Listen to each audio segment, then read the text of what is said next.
सभी संत महापुरुष, अध्यक्ष महोदय जी, स्वामी गोविंदास जी महाराज, सभी संत महापुरुषों के चरणों में नमस्कार नमन। और हमारी समाज सफादारी है उनको भी हमारी तरफ से बहुत बहुत नमस्कार नमन है। आज अपन जहाँ विराजमान हैं, ये तपोभूमि हमारे महर्षि श्री खिमण जी महाराज का स्थल है। और ये स्थल को करीब करीब 795 वर्ष हो चुके हैं। इतना समय बीत चुका, अब जाकर के इसकी बहुत ज्यादा महिमा बढ़ चुकी है। पहले भी थी, उन्होंने अपनी महिमा गाई, अपना जीवन को यहाँ बलिदान किया। अब जो है इस महिमा का बहुत ही ज्यादा प्रचार हो चुका है, कभी नहीं है। ऐसे महापुरुष जो खिमण जी महाराज हुए हमारे समाज में, उनका यहाँ जो है तपोभूमि है, तपोस्थल है, जिस जगह आज अपन इस मिट्टी का अपन दर्शन पा रहे हैं। ये हमारे तिलक लगाने वाली जगह है, ऐसी उत्तम जगह है। इसको अपन नमस्कार करते हैं तो हमारा जो है कल्याण होता है। ऐसी तपोभूमि है, ऐसी तपोभूमि हमारे इस भारतवर्ष में कहीं मिलती नहीं है देखने को। ऐसी भी इसलिए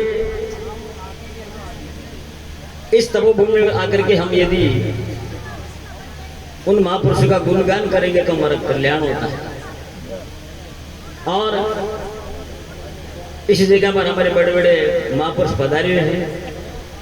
आज हमें बहुत सी बातें मिलेगी ज्ञान को लेने के लिए, लेकिन ज्ञान तभी मिलेगा यदि हम हमारे अंतःकरण को खुला रखेंगे तो मिलेगा। बंद रखेगा तो नहीं मिलेगा, बातों में रहेंगे तो नहीं मिलेगा। महापुरुष की बातों को तन मन से सुनेंगे तो लाभ मिलेगा। इसलिए महापुरुष ने बताया,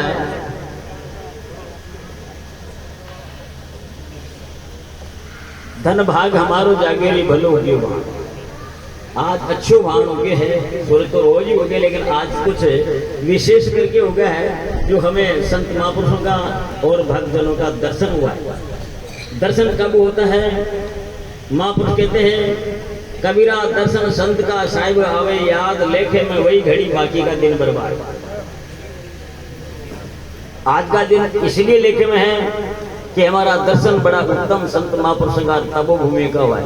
ये लेखे में है, इसलिए तो संत भी पदार्थ भी कहाँ है, ये भी नियम होता है।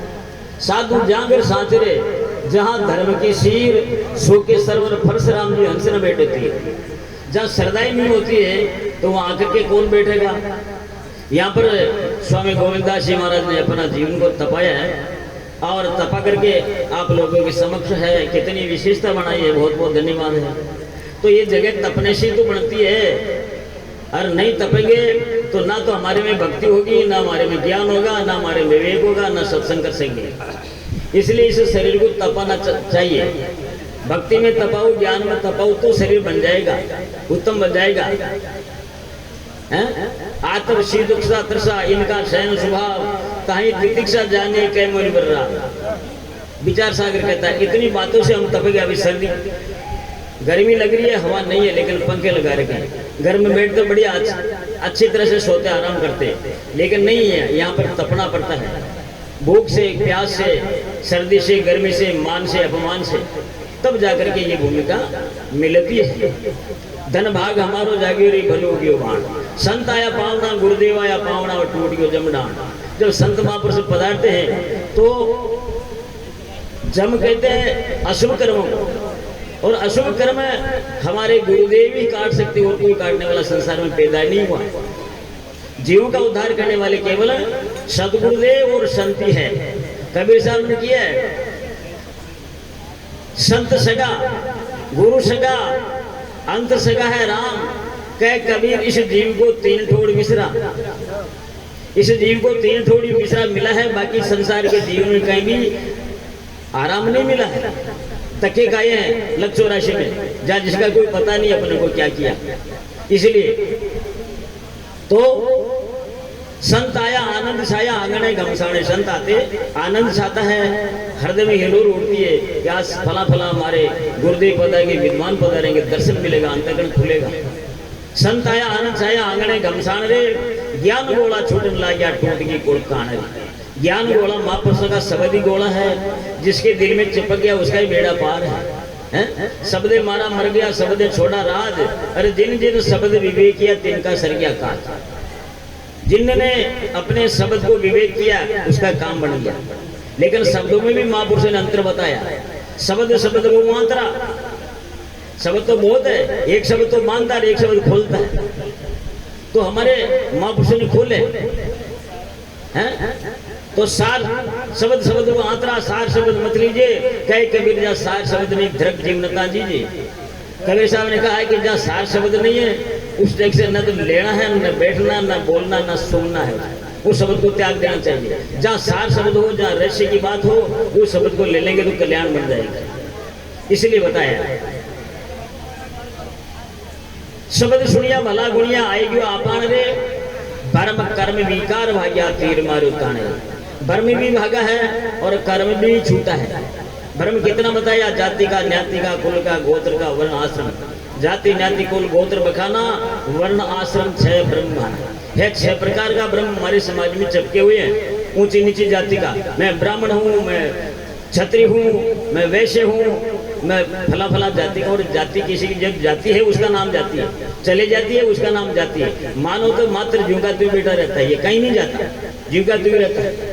तो ये भ्रम किसके रहते हैं? अज्ञान दशा में। ज्ञान होने पर नहीं होता, चाहे कोई भी हो ऊंची जाति का। आज हमारे बीच में जो है हरि सिंह जी महाराज बैठे हैं, गौर सिंह जी महाराज ठाकुर साहब है, लेकिन अच्छी बात है वो कि मेरी जाति कुछ नहीं लड़ती है, मैं जाति को मानता नहीं हूँ। और मेघवाल समाज हमारे साथ में रहे हुए हैं, हमारे साथ में पले हुए हैं, हमारे साथ जो है सहयोग हुआ है इनका, इस जाति का, इन्हें उनका बहुत बहुत धन्यवाद। इसलिए महापुरुष ने बताया शब्द सुनिया भला गुणिया आएगी अपान रे, भरम कर्म विकार भाग्या। भरम भी भागा, कर्म भी छूटा। महापुरुष की शरण बैठने से कर्मों का छुटकारा होता है, उनकी दृष्टि में तेज होता है।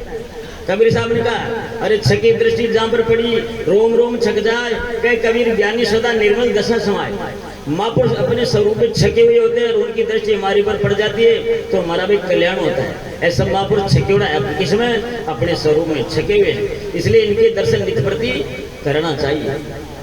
फिर आगे बताया ऊपर मेरी सीकर पेड़ी जा की पड़गी जान रे, झेल मिला दीदार दर्शा क्या करूं बखान दे। ऊपर मेड़ी का अर्थ होता है अपना स्वरूप, और कोई स्थान या अपना स्वरूप नहीं है। ऊपर स्थान होता है अपना स्वरूप, सबके ऊपर स्वरूप है। और उसमें मेड़ी बताइए अपना बुद्धि, इस बुद्धि के अंदर ज्ञान का प्रकाश होता है तो शब्दों का बोध होता है, और बुद्धि प्रकाश नहीं कर सकती है तो ज्ञान का प्रकाश नहीं होता है। इसलिए बताया ऊपर मेरी सीकर पेड़ी जा की पड़गी जान रे, झिल मिला दीदार दर्शा अब क्या करूं बखान रे। उस स्वरूप का बखान किया नहीं जा सकता, केवल लेकिन उसको अनुभव से ही समझा जाता है कि हमारा स्वरूप है। इसलिए आज मारो भाग जागे भूलो गयो भान रे, संत आया पावना गुरुदेव आया पावना टूट गयो जम डान रे। इन जमों को तोड़ने के लिए आज अपने यहाँ इन महापुरुषों की संगत में इस तपोभूमि में आए हैं। कई प्रकार का, कई अनादिकाल का अध्यास जम चपके हुए अपने, तो ये आकर के उतर जाएगा। इनसे कसौटी करो, इनके थोड़ी रगड़ लगाओ इनकी। क्या कबीर साहब ने क्या?